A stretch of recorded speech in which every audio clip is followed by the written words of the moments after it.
going to be digging into the market overview show today, and I got a chance to kind of get a sneak peek at the data before we talk about it. I love it. Inventory's going down. Isn't that crazy?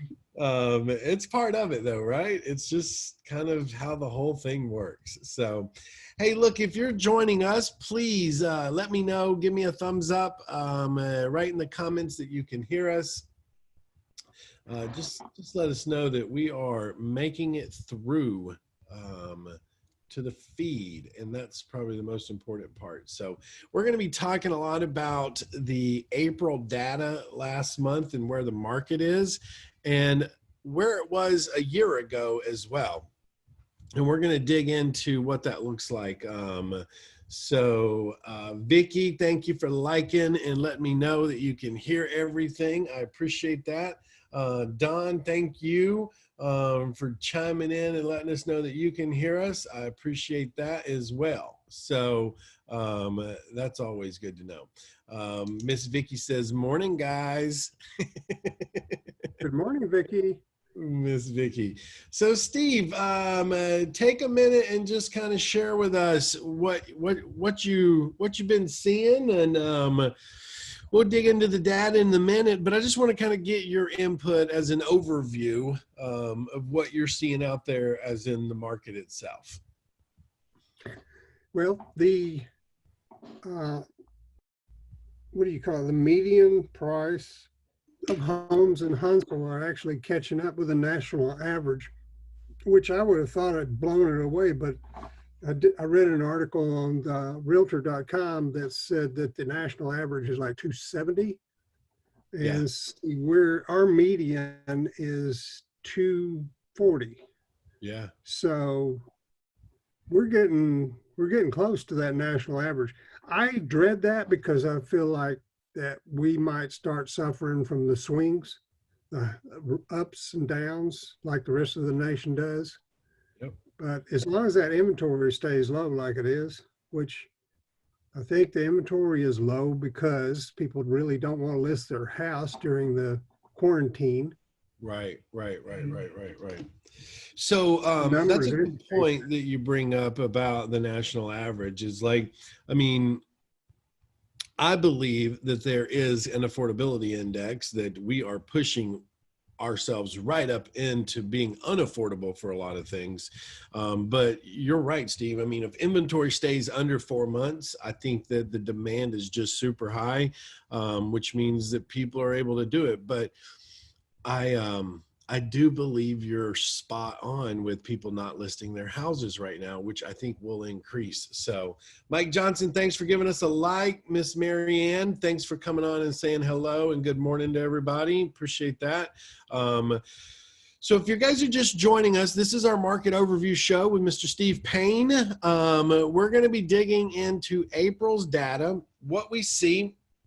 I'm going to bring up the sheet here in a minute so everybody can see what we're talking about, but I just want to let you guys get on board and just join us, really. All right, so if you guys have any questions when it comes to what you're seeing in the real estate market, please put them in. We're probably only going to be on here today about 20, maybe 30 minutes at the max to go through this data with you guys to just get a real clear understanding of what's going on. Mike Johnson, good morning, my friend. Just got off the phone with the Bushes earlier, told me that your wife was helping them with their QuickBooks. So that's awesome. Glad to see that happening and working out so well. And I want to open up one more page and then we're going to pull up the spreadsheet. So let me drag this over here. I got all these new computer screens going on in my home office now. I feel like I'm in a spaceship. I got like these dual monitors in front of me now. Ground control to Major Tom. Listen, and they're curved, so they like kind of wrap around me. So I feel like I'm in like this video game world.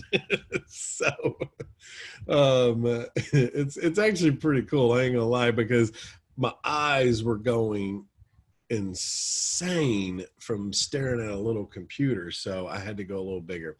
All right, let's get these pages fired up. Let's see if there's any questions coming in. Make sure everybody's got us.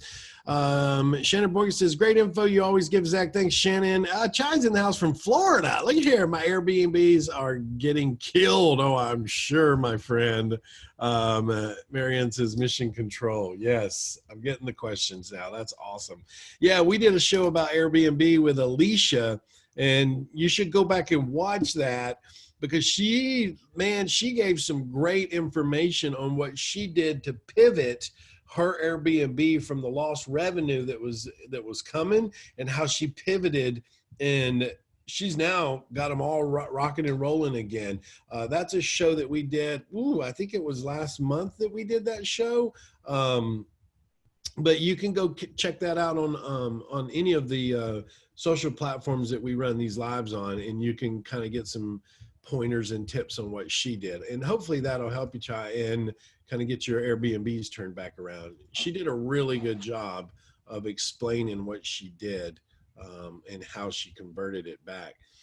All right, last page. I think I'm getting it up and running. Boy, it's struggling a little bit today. I apologize for the late start, guys, but hang with me. Mr. Steve's put together a ton of great information, and I want to make sure that we get it to you guys. So let's get this last one. Oh, there it comes. There we go. Got them all now. All right, Mr. Steve. So we're going to dig in. Paul Evans says, sup, Z? Sup, Paul? Appreciate that, man. Always love that. That's kind of funny. All right, let's dig in. I'm going to pull up the sheet, Steve, and then that way I can share my screen and everybody can see it. If you guys aren't aware, I had to pull Steve in to do this show while he was on vacation. He's sitting out in the Bahamas right now, and he's doing this from an international connection. From Athens. Yeah, Athens, he's hanging out on the beach out there. I love that, Mr. Steve. So that's what it's all about, man. So, all right, let me share my screen here, Steve, and let's see here. I need to pull up the spreadsheet. Where would that spreadsheet be? Let me just open it up this way. There we go.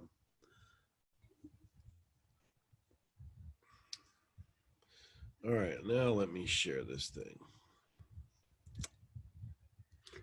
Okay, what I've done with the spreadsheet is like I always do. I have March and April for each county. Yep. The first one is March. And at the top it says date Hold on, range. Steve. Let me just make sure everybody can see it. Hey, you guys, give me mission control. Let me know if you can see the spreadsheet. If you can see the spreadsheet, just type in we can see it, or it looks good, or all clear. Just let me know that you're seeing it on your side, and that way, as Mr. Steve and I talk about this, it's not blinded and you're just looking at nothing. So I want to make sure you guys can see it. So just type in and let me know. The bushes were great. Okay, let's see if I get anybody to comment on. Okay, Marianne says she's got it. She can see it. All right, so I think that's good. I mean, Marianne said she could see it, so I assume everybody else can see it. Mike Johnson said he can see it. All right, cool. All right, Steve, let's go, man. Okay. At the top, you see that the date range is March 1st through March 31st. And then below that is April 1st through April 30th. That is Madison County. You can see that over on the left where it says area equals Madison. So the top portion is Madison County from March, and the second portion is Madison County for April. So month over month. Right. Okay, got it. And you can see that our inventory was 3.1 months, and both times. Even though the volume has gone down, you see there's a decrease from 1 year ago. So the top line is the current period. The middle line, the one that says 1 year ago, that's from last year. That was in April or March of last year.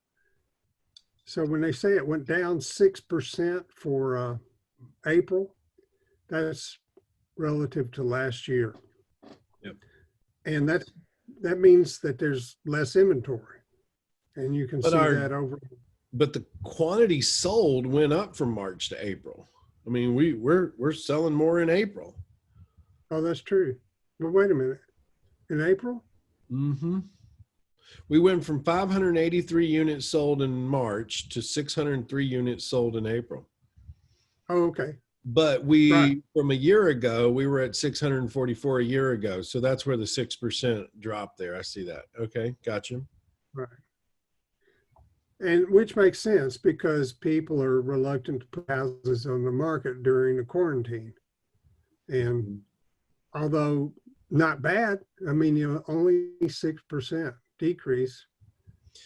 Yeah, that's not bad at all. I mean, volume is, my thing is this is, and we were talking about this last month, is like, we need to see April still moving forward. And I felt like we were going to see that. And if you look at March, April, we still sold more quantity than we did in March.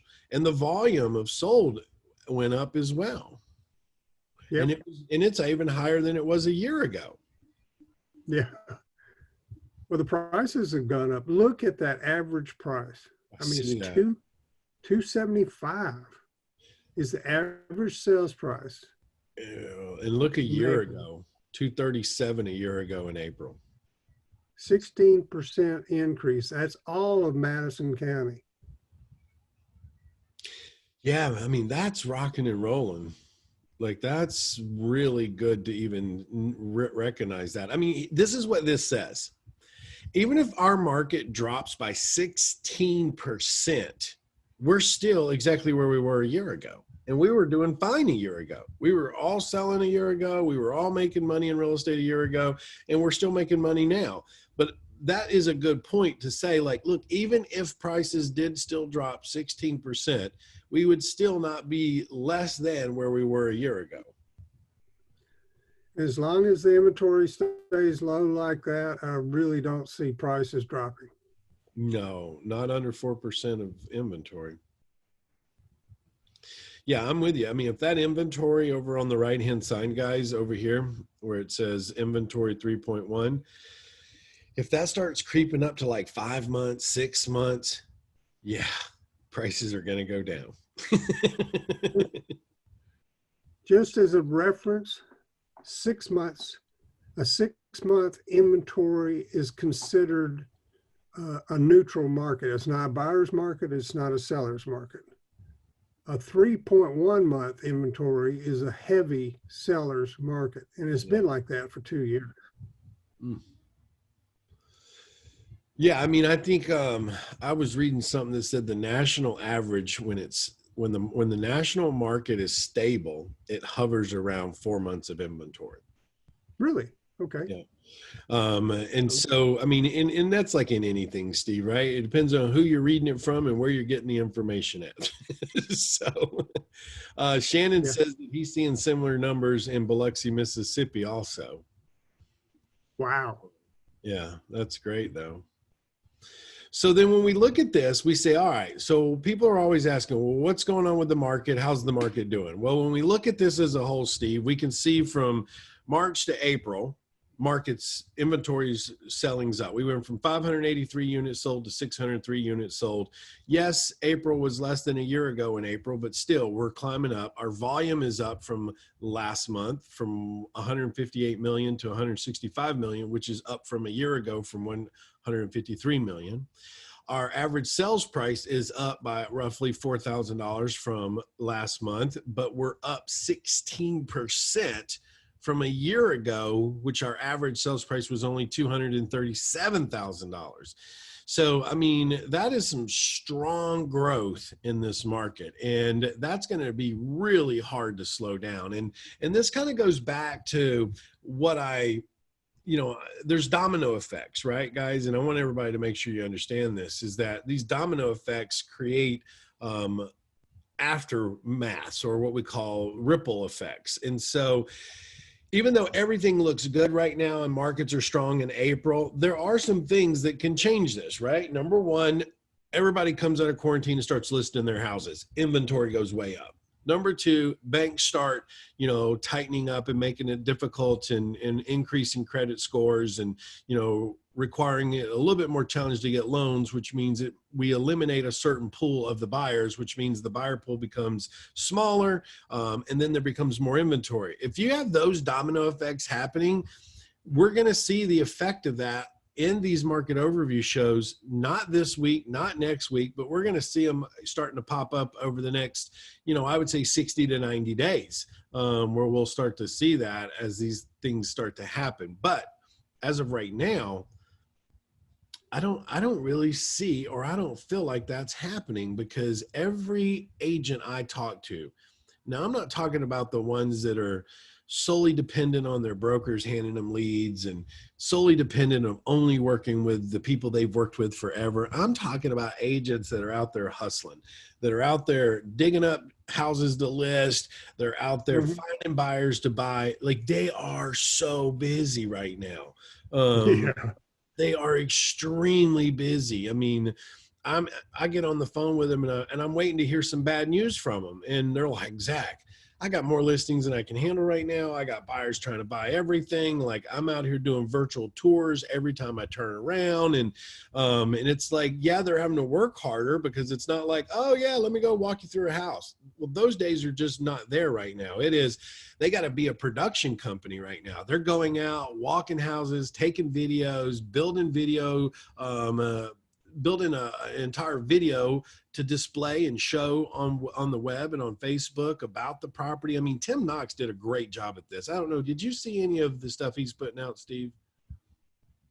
I saw some of it. Yes, he was talking about doing videos. I thought that was an excellent video. It was, and you should see what he's doing. Like, he's literally making an entire production out of his listings. Like, he's going through the whole property, turning into this beautiful video, and he's posting it. I mean, and he's not, I mean, I think he's kind of leading the way, or maybe that's just what I think, because I don't see all the other agents, but I've seen a couple other ones doing it too. But I think that is the hustle, right? Where I'll talk to another agent and they're like, oh, it's over, I don't have any listings. And I'm like, well, what are you doing? Well, my broker told me that we don't have enough leads for me. Well, then go get your own leads. Like, go get your own leads. So the problem I'm having is that when I do get a new client, which is unusual because I'm semi-retired, right. I have to tell them, you like that house? Well, let's go see it right now, because it's not going to be out there much longer. Not with 3 months of inventory. It's tough. I mean, it is tough being a realtor right now, because you have got to hustle. You've got to be on your toes, ready to move as soon as something comes on the market. Yeah, and people think, oh, well, I'll just wait, they're going to sit. No, properties aren't sitting right now when they're marketed right and they're put in front of the buyers. They're not sitting. Average days on the market is 39 days. Yeah. That's just unreal. Yeah, and you got 3 months of inventory and 38, 39 days on the market. I mean, and obviously, let's just be clear with everybody. This is Madison County as a whole. I know there are other areas that, take longer to sell and some take shorter to sell. I mean, look, there's someone that listed theirs in our neighborhood, things sold in 2 days. Like, it was gone. Oh, yeah. Like, I mean, it didn't even stay on the market. Right. Another thing everyone needs to know, that especially the flippers, is that I read article after article that millennials are getting motivated to buy houses. So when you're flipping a house, decorate it millennial. I mean, that is probably your number one target market right now, is millennials and professionals. So you're going to have to spend, make it a little more modern, in my opinion. Yeah, no, that's true too. And it's funny you brought that up. I had a friend, and I still have a friend that's a millennial, and she refused to buy a house. And I've known her for 5-6 years now, and she just told me that they're buying a house right now off of Slaughter Road over there. And I was like, what changed? And she's like, well, it's cheaper now, than renting, and I can get an interest rate. And I was just like, wow, like that's I was not expecting that. So that goes right along with what you're saying, you're reading. I think they're coming to the realization now that like, hey, look, I can rent this house for $1,000 or I can buy it and I have a mortgage payment of $500-$600 a month. So That's 16% under average sales. That's appreciation. I know. If you don't own a house now and you're, renting, you're not getting that benefit. And I think that's becoming well known, is that, wow, not only can you gain from the appreciation, but you can also deduct the interest you pay on those mortgages. Well, and think about that. I mean, the house I live in, Steve, you sold this to me. I mean, I think we paid something like $280 for it or something like that. And then I was like, all right, well, I was going to lean in on this refinance, and they came and appraised it almost at $400,000. I said, I'll take it. I was like, sounds good to me. So was this after you rehabbed it, or? I mean, I did everything that I did when, I was buying it and you told me I shouldn't be doing it until I actually owned it. Yeah.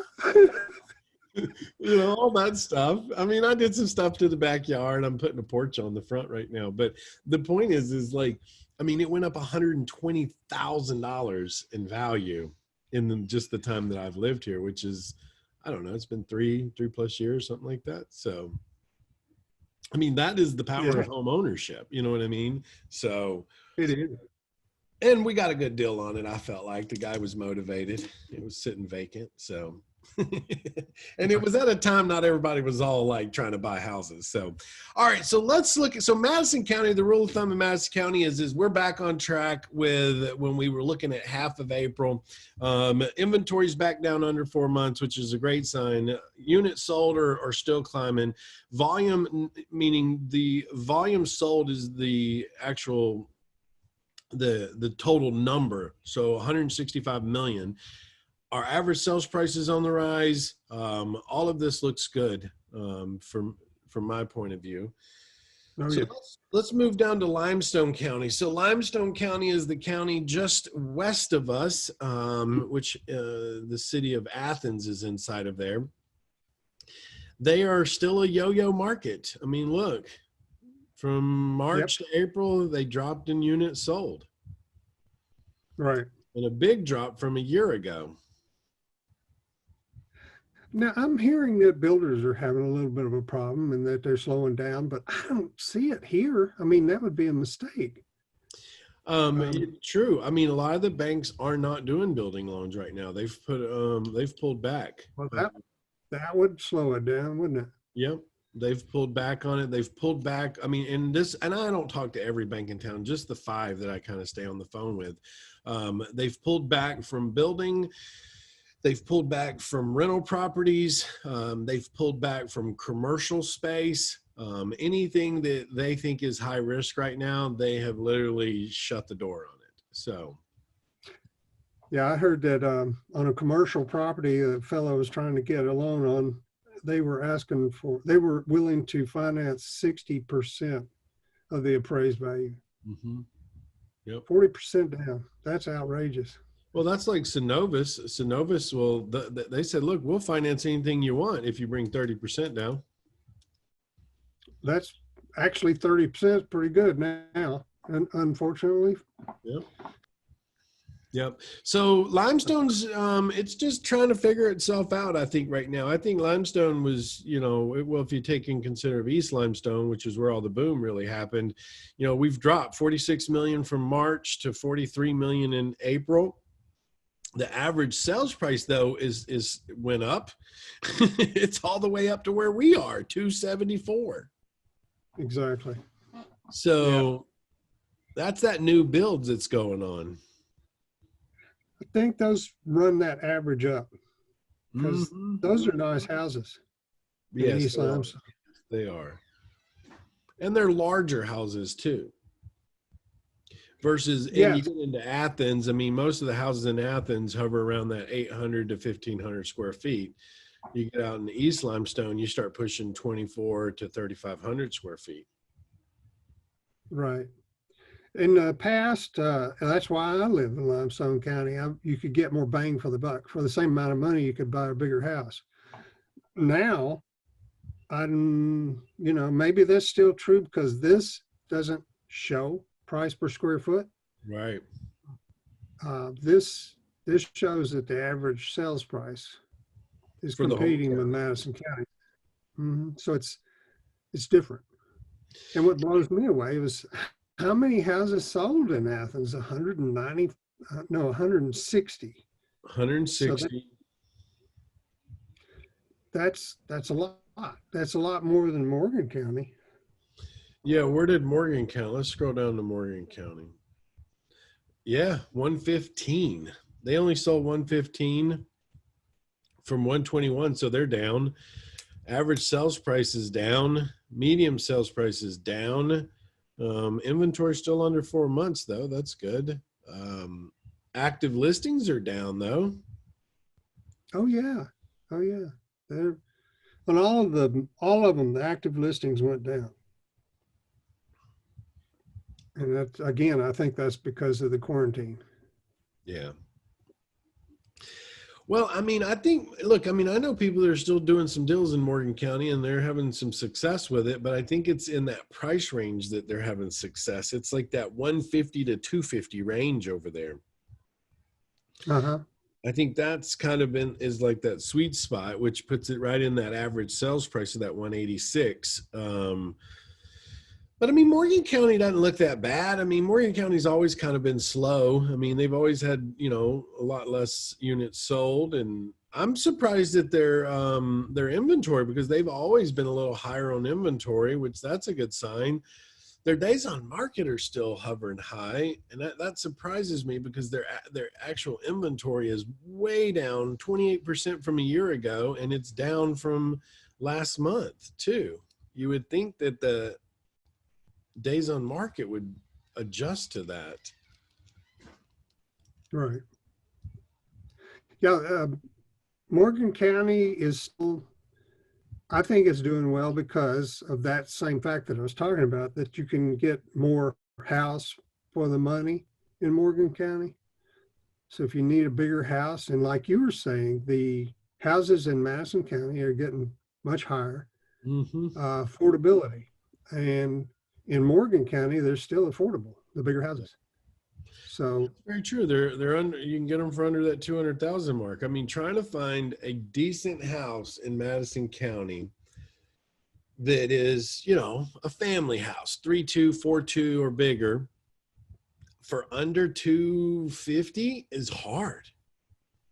Yep. I mean, unless you want to go down in South Huntsville and get in one of those neighborhoods down there and deal with, a lot of the foundational issues. But I mean, I had a neighbor sell one of their houses over here. Now it needed a lot of work and I tried to buy it. I was going for it, but she put it on the market for 240. Now this house is about 3,000 square feet, pool in the backyard, great school zones, great neighborhood, Ashley Estate, same place I live. Her house was inundated with people. I mean, it was like a flood of people hit her house. And yeah, I mean, she got it sold. I mean, a great family moved in and, he's a handyman and that was exactly who needed to buy that house. I mean, it needs a lot of work, but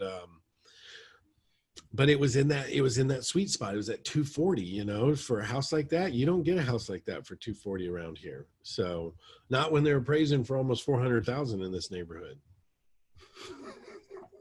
Yeah. Now, obviously I was a little TO'd because I was like, oh man, that's going to bring down our entire values. And so, but I'm not trying to sell my house anytime soon. So I don't guess it matters. So, all right. So let's just kind of go back through this real quick, guys, and I'll let you get back to your Saturday. So Madison County is, as of April, things are still moving right along like they're supposed to. Quantity sold is up. Volume sold is up. Average sales price is up. Medium sales price is still hovering around that 240 mark. Our active inventory is down. Our available inventory is down from where it was headed to. We're down by 3 months now. Our days on market are still hovering around that 38, 39 days. All of that is really good signs. Now, look, I know I'm broadcasting this on several different Facebook pages and groups, and a lot of you guys come in from all over the country. And I just want to be clear with you that it doesn't matter where you are in the country, you should be pulling this data from your agent as well, and looking at it on a regular basis. So that's really what is more important than anything. So, all right, let's see here. Mike Johnson says buying a house with a mortgage under 3% is a huge, or is a hedge against inflation also. Spot on, Mike. Oh, yeah. Very, very, very true, my friend. But then once we pull out of Morgan County and we go into Limestone County, it's another sign. I mean, yeah, it's stabled off and it's quantity sold. But I think Steve's got a good point when he says that it's because, just people aren't really listening out there, or listing the properties out there. I mean, the volume has gone down tremendously or not tremendously, but the volume has gone down, and the volume sold from about 3 million. But you got to think about that. That's from going from 177 units sold to 160. Other than that, I think Limestone's doing really well. I think I would be very leery to base my investing strategy on an average sales price of 274 in Limestone County. I'm just putting that out there. I think that is kind of a number that is being thrown into the mix because it's all of Limestone County, but you almost have to take Limestone County and separate it into two when you're looking at investing there as a risk factor, like from flipping and where should you be, because you got East Limestone, which is heavy leaning on these higher price points, and then you've got the other side of Limestone, which is a lot less. But inventory's low. Look, days on market aren't bad. I mean, 50 days on market isn't a bad thing. Look, I've invested and flipped houses when the days on market were like 120.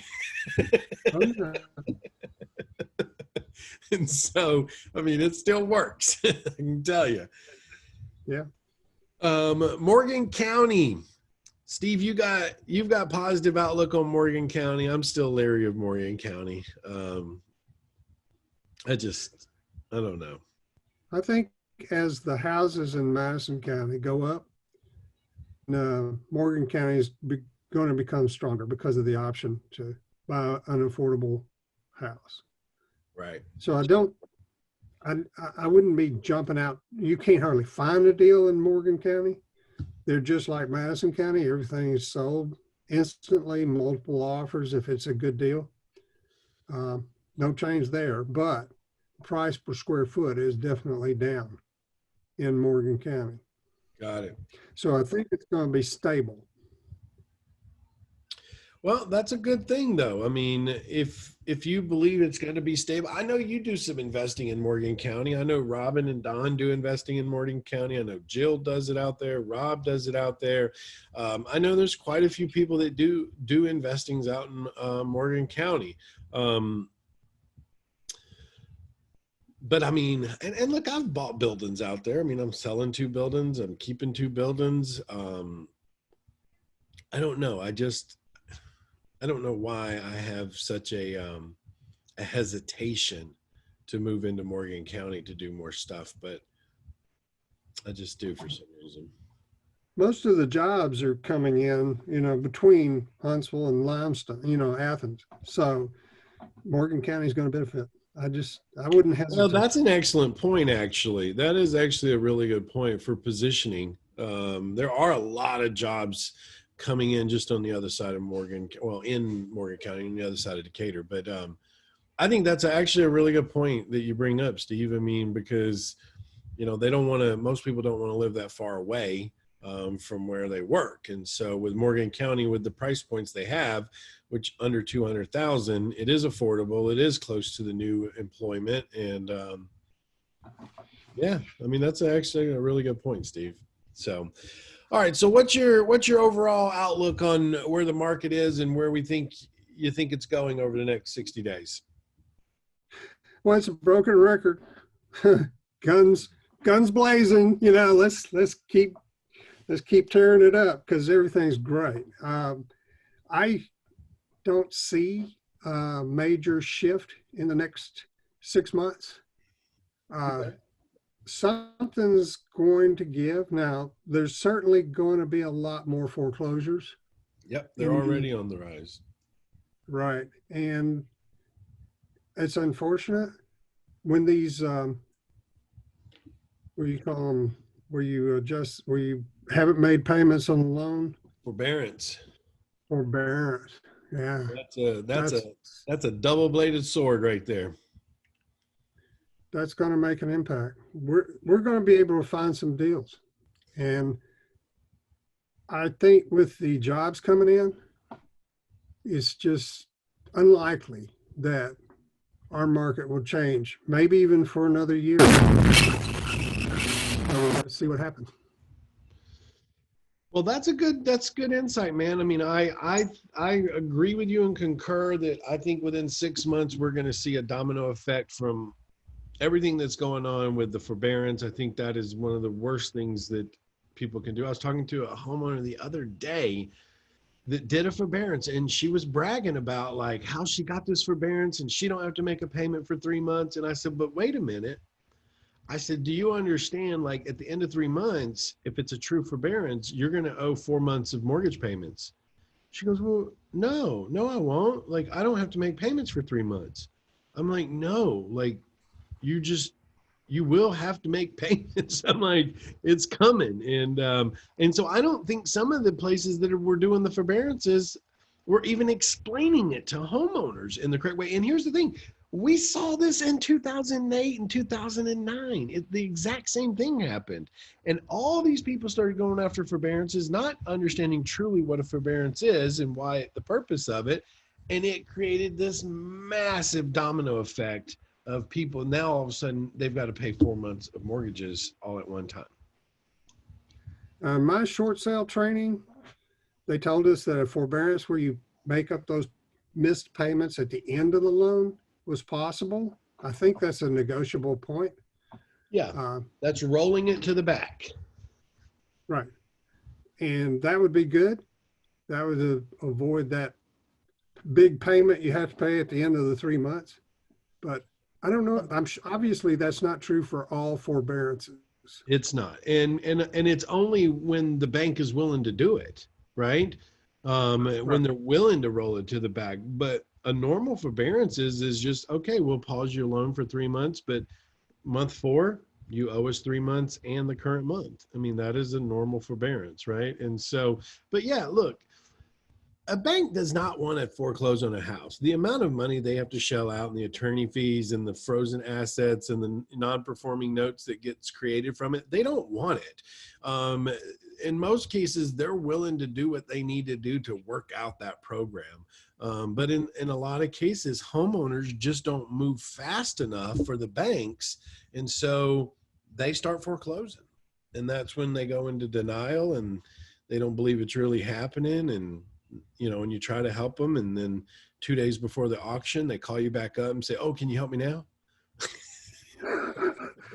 You're like, "I've been talking to you for 3 months." Like, I've been talking to you for 3 months, and you now you want me to help you? So, there is one more option, and that's a deed in lieu. And I have taught multiple homeowners, they don't know that. It's not something that is known, but you can give the house to the bank saying, okay, here, you take the house, you don't have to do the foreclosure. It saves the bank a bunch of money. They like doing deed in lieu. Yep. Over foreclosure, they don't want the house, but they'd rather do that than a foreclosure. Look, and I would too as a private investor. Like if I've got somebody not making payments, the last thing I want to have to do is get into a whole foreclosure process and hire an attorney and take the property. I mean, I would rather sit down with them and say, look, if you can't pay this, then just deed in lieu it back to me, and then I'll take it and get my money out, versus me having to go hire an attorney and get this and foreclose on you.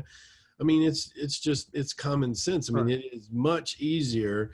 But look, a lot of homeowners won't do it because they are still in the fight. They want to figure out a way to save their house. They want to figure out a way to save their house. So, and I don't blame them. Look, I think they should. 100%, they should figure out a way. But in some cases, I think a lot of them are living in fairyland, and it's just never going to happen. Yeah, the only requirement for a deed in lieu, you have to prove that you can't afford the payments. So, for institutional banks, not with private lenders. I mean, you can do it anytime with them. Oh, really? I didn't know that. Okay, cool. That's institutional lending because they don't want the property. I mean, like they have to get it approved through a board. Where private lenders, we don't have a board. We can say, look, just sign it over to me. And so it's just a little easier.